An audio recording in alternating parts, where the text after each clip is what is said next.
সুপ্রিয় দর্শক শ্রোতা ভাই বোন, আপনারা যেখান থেকে আমাদেরকে দেখছেন আপনাদের সকলকে সাদর আমন্ত্রণ জানাচ্ছি মসজিদুল হারাম মক্কাতুল মুকাররমা থেকে। আলহামদুলিল্লাহ, যে 70 বছর বা 70 বার হজের সমান সওয়াব পাওয়া যায় যদি আরাফার দিন জুমার দিন হয়। আবার কোনো বর্ণনাতে 72টি হজের কথা বলা আছে।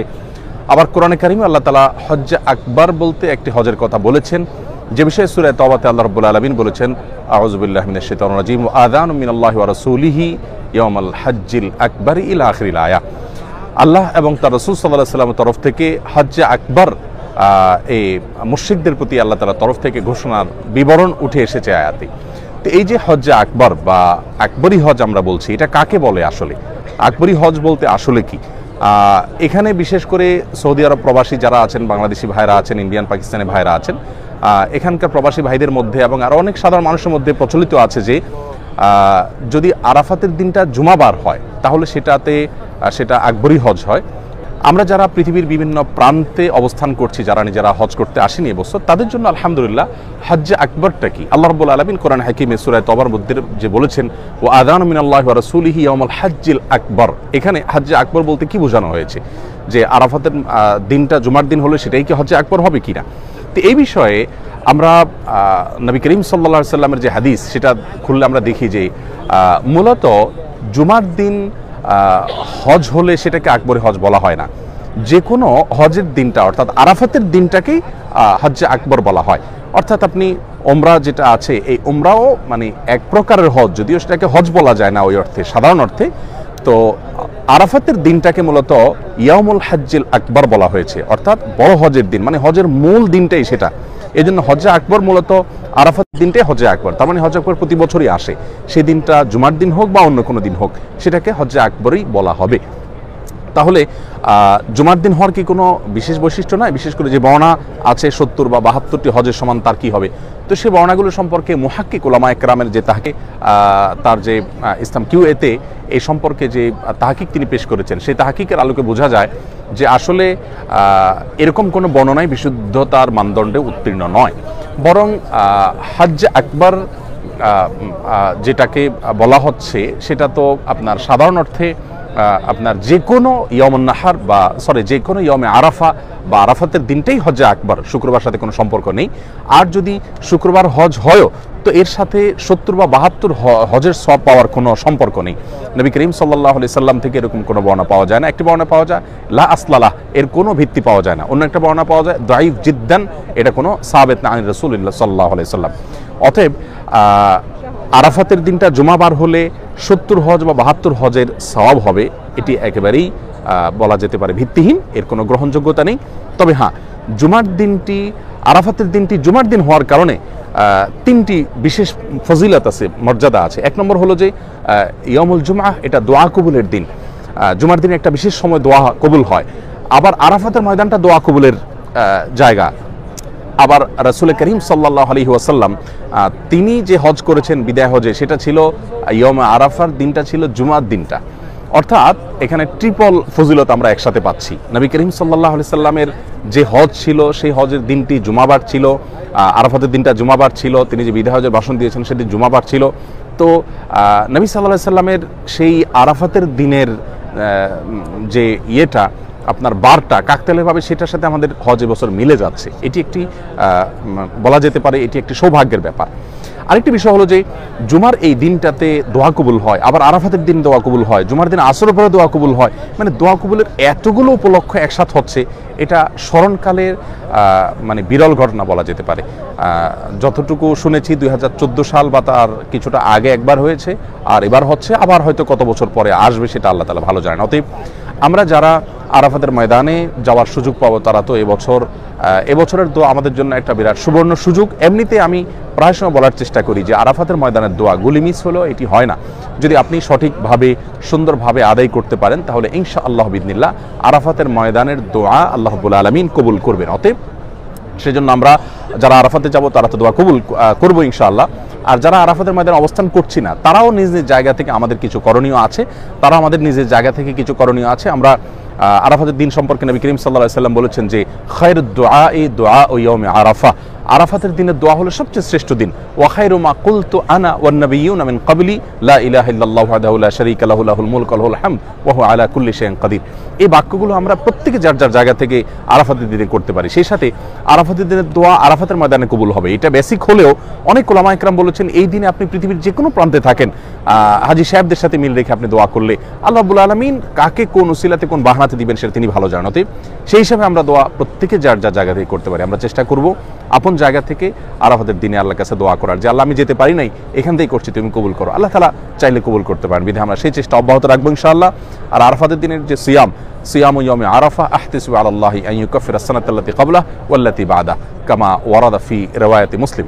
নবী করিম সাল্লাল্লাহু আলাইহি ওয়াসাল্লাম বলেছেন, আরাফাতের দিনের রোজা এক বছর আগের, এক বছর পরের গুনাহকে আল্লাহ তাআলার পক্ষ থেকে মাফ করায় দেয়। অতএব যারা হাজী সাহেব নন, এটা তাদের জন্য প্রযোজ্য। হাজী সাহেবরা রোজা রাখবেন না, তারা শুধুমাত্র ওখানে দোয়া করবেন এবং খাওয়া দাওয়া করবেন দিনভর। তো যারা হাজী সাহেব নন তারা এই দিনে দোয়া করবেন, আবার নফল সিয়াম রাখবেন, আবার ওই যে উত্তম দোয়া লা ইলাহা ইল্লাল্লাহু ওয়াহদাহু লা শারীকা লাহু লাহুল মুলকু ওয়া লাহুল হামদু ওয়া হুয়া আলা কুল্লি শাইইন কাদির, উত্তম জিকির, এই জিকিরটা বেশি বেশি করে পাঠ করবেন আরাফাতের দিনে। আরাফাতের দিন বলতে বাংলাদেশের 9 তারিখকে বোঝানো হবে নাকি আপনার এই যে হাজী সাহেবরা যেদিন অবস্থান করছেন সেদিনটাকে বোঝানো হবে, এই বিষয়ে আমরা এর আগে বারবার বলেছি। সে বিতর্কে না গিয়ে আমরা আরাফাতের দিনে জুমাবার হওয়ার কারণে এই যে ট্রিপল ফজিলতের সুযোগ পাচ্ছি, নবী সাল্লাল্লাহু আলাইহি ওয়াসাল্লামের সাথে এই দিনটা, তার হজের সাথে এই হজের দিনটা মিলে যাচ্ছে, আবার জুমার দিন দোয়া কবুলের উপলক্ষ, আবার আরাফাতের দিন। আমরা পৃথিবীর যে যে প্রান্তে থাকি কেউ যেন এই দিনটাতে দোয়া কোনোভাবে আমরা মিস করব না। আল্লাহ তাআলা আমাদের সবাইকে সেই তৌফিক দান করুন, আমরা যেন পরিপূর্ণভাবে এর হক আদায় করতে পারি। এবং জিলহজের প্রথম দশক চলছে, আসুন আমরা তাকবীর পড়ি, আল্লাহু আকবার কাবীরা ওয়ালহামদুলিল্লাহি কাসীরা ওয়া সুবহানাল্লাহি ওয়া বিহামদিহি বুকরাতাও ওয়া আসীলা ওয়া সাল্লাল্লাহু আলা নবিয়িনা মুহাম্মদ ওয়া আলা আলিহি ওয়া আসহাবিহি আজমাইন। আল্লাহু আকবার লা ইলাহা ইল্লাল্লাহ আল্লাহু আকবার ওয়ালিল্লাহিল হামদ। এই তাকবীর আমরা খুব বেশি বেশি করে পড়তে থাকি, বেশি বেশি করে, বাসা বাড়িতে, রাস্তা ঘাটে, বাজারে, যেখানে যাই অধিক পরিমাণে তাকবীর। ফাআকসিরু ফীহিন্না মিনাত তাকবীরি ওয়াত তাহলিল ওয়াত তাহমিদ। নবী আলাইহিস সালাম বলেছেন এই দিনগুলোতে বেশি বেশি তাকবীর, তাহলিল, তাহমিদ পাঠ করা, আল্লাহর জিকির করা, ইবাদতের দ্বিতীয় বৃহত্তম মৌসুম, রমজানের পরে সবচেয়ে বড় মৌসুম ইবাদতের। অতএব এই মৌসুমের প্রতিটি সেকেন্ডকে, প্রতিটি মুহূর্তকে আমরা কাজে লাগাবার চেষ্টা করি। আলহামদুলিল্লাহ, আল্লাহ তাআলা আমাদের সবাইকে সেই তৌফিক দান করুন।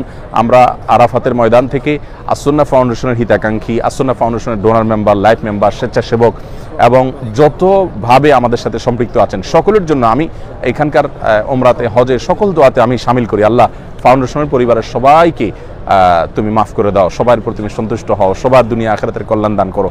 আমি প্রত্যেকটা দোয়া কবুলের জায়গায় দোয়া করি, ইনশাআল্লাহ এবারও করব, আপনারা আমাদের জন্য দোয়া করবেন ইনশাআল্লাহ বিইذনিল্লাহ। আবারও বলছি, এবার আরাফাতের দিনটা কোনোভাবে যাতে মিস না হয়, আল্লাহ রাব্বুল আলামিন আমাদের সবাইকে তৌফিক দান করুন।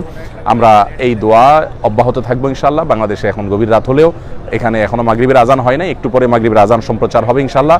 আজানও আপনারা শুনতে পাবেন এবং লাইভ আজানের জবাব দিয়ে আজানের জবাব দেওয়ার যে বিপুল ফজিলত সেটা ইনশাআল্লাহ আমরা আদায় করে নিতে পারবো। আর শেষে একটা ঘোষণা দিই আপনাদেরকে, আসুন্নাহ ফাউন্ডেশন এবছর কোরবানির গোশত সংগ্রহ এবং সেটিকে মফস্বলে বা গ্রাম এলাকায় গরিব মানুষদের জন্য বিতরণের প্রকল্প হাতে নিয়েছে। আপনারা প্রত্যেকে এই প্রকল্পে অংশগ্রহণ করতে পারেন, বিশেষ করে ঢাকার মানুষরা যারা ন্যূনতম 15 কেজি দিবেন তাদেরকে আমরা তো অনুরোধ করবো ফাউন্ডেশন আফতাবনগর অফিসে পৌঁছে দেওয়ার জন্য, যেহেতু আমাদের লোকবল খুব বেশি নাই। আর যাদের পৌঁছানোর ব্যবস্থা নাই তাদেরটা আমরা কালেকশন করে নেব ইনশাআল্লাহ। আমাদের পেজে একটি পোস্ট গিয়েছে, আরেকটি পোস্ট যাবে আজকে রাতে বা কালকে ইনশাআল্লাহ। সেই পোস্টে গুগল লিঙ্ক অনুসরণ করে বা ফোন নম্বরে কল করে আপনি কতটুকু গোশত দিতে চাচ্ছেন ঠিকানাকে আপনি জানালে আমরা ইনশাআল্লাহ গোশতগুলো কালেকশন করে নিব এবং সেই গোশতগুলো প্রত্যন্ত অঞ্চলে মানুষের কাছে আমরা পৌঁছায় দিব। ঢাকা শহরে প্রচুর পরিমাণে কোরবানি হয় এবং সে কোরবানির গোশত গরিব মানুষ অনেক সময় বিক্রি করে দিতে বাধ্য হয়, এত বেশি পরিমাণে হয়। তো সেই গোশতগুলো যাতে আপনার সেই গোশতগুলো যাতে গরিব যারা মফস্বলে আছেন, এতে কোরবানি হয় না, সেখানে পৌঁছানো যায়, সেজন্য আমরা ফ্রোজেন গাড়ির ব্যবস্থা করছি ইনশাআল্লাহ। আপনাদের ভালোবাসাগুলোকে প্যাকেট করে আমরা গ্রামের মানুষের কাছে পৌঁছে দিব। ঈদের দিন আমাদের ফাউন্ডেশন খোলা থাকবে, কোনো স্টাফ ছুটি নিচ্ছেন না, সবাই কাজ করবে। উদ্দেশ্য যে আপনাদের একটু কোরবানি গোশত যাতে একটা পরিবারের মুখে হাসি ফোটাতে পারে। অতএব আপনারা সাধ্য অনুযায়ী এই প্রকল্পে শরিক হবেন। অন্যগুলো মতো ফাউন্ডেশনের সকল কাজে আপনাদের আন্তরিকতাপূর্ণ সহযোগিতা, আপনাদের এগিয়ে আসা, এটি আমাদেরকে অনুপ্রাণিত করে, আমাদেরকে অগ্রসর হতে আলহামদুলিল্লাহ সাহায্য করে। তো সেই কাজে আপনারা এবারও আমাদেরকে সঙ্গ দিবেন এবং আমাদের সাথে থাকবেন, সেটি আপনাদের প্রতি আমাদের আকুল আবেদন থাকবে যে আমরা আমাদের ঢাকা শহরের কোরবানি গোশত যেগুলো প্রয়োজন আছে আপনার আত্মীয় স্বজন গরিব দুঃখী যাদেরকে দেওয়া দিলেন অতিরিক্ত গোশতগুলো আপনি রেখে দেন এবং আমাদের কাছে পৌঁছায় দেন কিংবা আমাদের সাথে যোগাযোগ করেন, আমরা কালেকশন করি, ইনশাআল্লাহ সেগুলোকে প্যাকেট করে ফ্রোজেন গাড়ি করে ওই রাতে পাঠিয়ে দিব। পরের দিনই ঈদের দ্বিতীয় দিনই ইনশাআল্লাহ বিদিনিল্লাহ উত্তরবঙ্গে সেগুলো বিতরণ হয়ে যাবে। আল্লাহ আমাদেরকে সবাইকে এই প্রকল্পে অংশগ্রহণ করার তৌফিক দান করুন। আর জিলহজের প্রথম দশকের গুরুত্বপূর্ণ দিনগুলো চলে যাচ্ছে, আসুন দিন এবং রাত প্রত্যেকটা মুহূর্তের কদর করার চেষ্টা করি। আল্লাহ তাআলা কোরআন কারীমে শপথ করেছেন ওয়াল ফাজরি ওয়া লায়ালিন আশর, ফজরের শপথ, সকালের শপথ এবং 10টি রাতের শপথ। এই 10টি রাত বলতে জিলহজের প্রথম 10 রাতকে বোঝানো হয়েছে।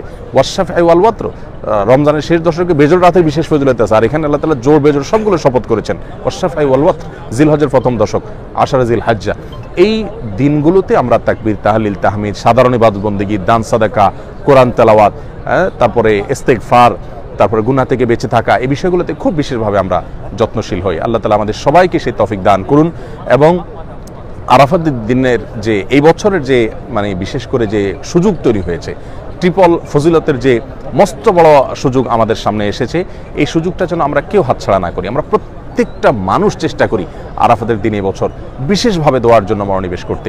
ঈদের আগ মুহূর্তে আমরা অনেক ব্যস্ত হয়ে পড়ি, কিন্তু আসুন প্লিজ আমাদের অন্য সমস্ত ব্যস্ততাকে সংকুচিত করে, আমরা অন্য সমস্ত ব্যস্ততাকে কমিয়ে এনে এবার আরাফাতের দিনটাতে খাসভাবে আল্লাহ তাআলার কাছে দোয়াতে মশগুল হই এবং দোয়া কবুলের যে শর্তগুলো আছে সেগুলো পূরণ করি।